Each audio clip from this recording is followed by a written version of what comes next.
అందరికీ నమస్కారం అండి. మీనాక్షి ఇన్నోవేటివ్ ఐడియాస్ ఛానల్కు స్వాగతం.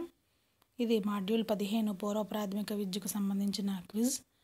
దీని ఆన్సర్స్ ఎలాగా మనం ఎంచుకోవాలో చూద్దాం.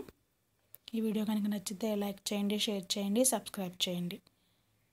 ముందుగా మొదటి ప్రశ్న, ప్రీ స్కూల్ అభ్యాసంలో మదింపు అనేది నిర్ధారించడానికి సహాయపడుతుంది. ఏం సహాయపడుతుంది నిర్ధారించడానికి?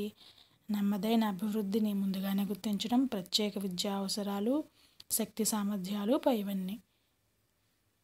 మదింపు ప్రీ స్కూల్లో మదింపు నిర్ధారించడానికి ఈ పై మూడు కూడా సహాయపడతాయి.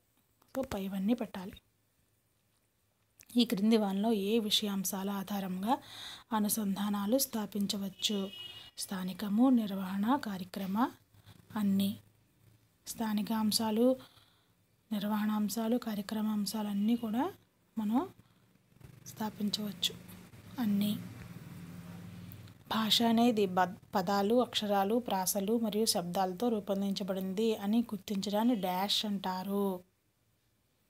ప్రింట్ అవగాహన, మౌఖిక భాష అభివృద్ధి, ధ్వని సంబంధ జ్ఞానం పైవేవి కావు. శబ్దాలు కాబట్టి ధ్వని సంబంధ జ్ఞానం. సంజ్ఞానాత్మక అభివృద్ధికి గణిత ఆలోచన, తార్కిక ఆలోచన ఒక ఉపరంగంగా ఉండడానికి ఈ క్రింది వానిలో ఏది అవసరమవుతుంది? ఆడడము, కథలు చెప్పడము, గెంతడము, ఆకారము మరియు ప్రాదేశిక భావన. గణితకు సంబంధించి తార్కిక ఆలోచన కోసం అయితే ఆకారము మరియు ప్రాదేశిక భావన. చిన్నపిల్లల ఆటను పరిశీలించి మదింపు చేయడానికి ఈ క్రింది వానిలో ఏ విధానం అవసరమవుతుంది? Check list, portfolio, rating scale, అన్నీ అవసరమవుతాయి. బాల్య దశలో బోధనా ప్రక్రియకై పాఠ్య ప్రణాళికలో ఉండవలసిన 3 ప్రధాన విషయాంశములు ఏమిటి? ఆట, అనుభవపూర్వక అభ్యసనం మరియు కథలు చెప్పడం. ఆట, కథలు చెప్పడం మరియు బోధించడం. ఆట, పరస్పర సంభాషణలు మరియు పరిసరాలు. ఆట, అనుభవపూర్వక అభ్యసనం మరియు పరిసరాలు. ఆట, అనుభవపూర్వక అభ్యసనం మరియు పరిసరాలు. వీటిలో సంభాషణ మరియు పరిసరాలు అనేది ఆట, పరస్పర సంభాషణ మరియు పరిసరాలు అనేది మనం టిక్ పెట్టాలి. ప్రీ స్కూల్ విద్యా కార్యక్రమం శిక్షణలో క్రింది వారిని మాత్రమే చేర్చాలి. ప్రీ స్కూల్ టీచర్లు మాత్రమే. ప్రీ స్కూల్ మరియు 1-2 తరగతుల టీచర్లు, ప్రీ స్కూల్ మరియు 1 తరగతి టీచర్లు, ప్రీ స్కూల్ మరియు ప్రాథమిక తరగతి టీచర్లు, ప్రీ స్కూల్కి సంబంధించి 1-2 తరగతి టీచర్లు.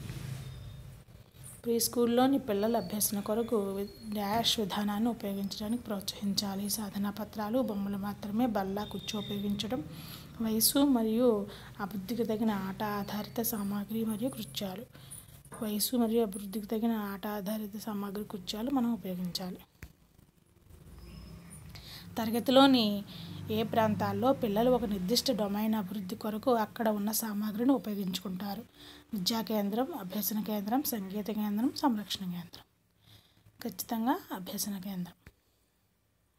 ప్రీ స్కూల్కి వచ్చే పిల్లల వయో పరిమితి ఎంత? 2-3 సంవత్సరాలు, 3-6 సంవత్సరాలు, 4-5 సంవత్సరాలు, 3-4 సంవత్సరాలు. ప్రీ స్కూల్ అంటే 3-6 సంవత్సరాలు. చూద్దాం. ఈ వీడియో కనుక నచ్చితే లైక్ చేయండి, షేర్ చేయండి, సబ్స్క్రైబ్ చేయండి. Thank you for watching.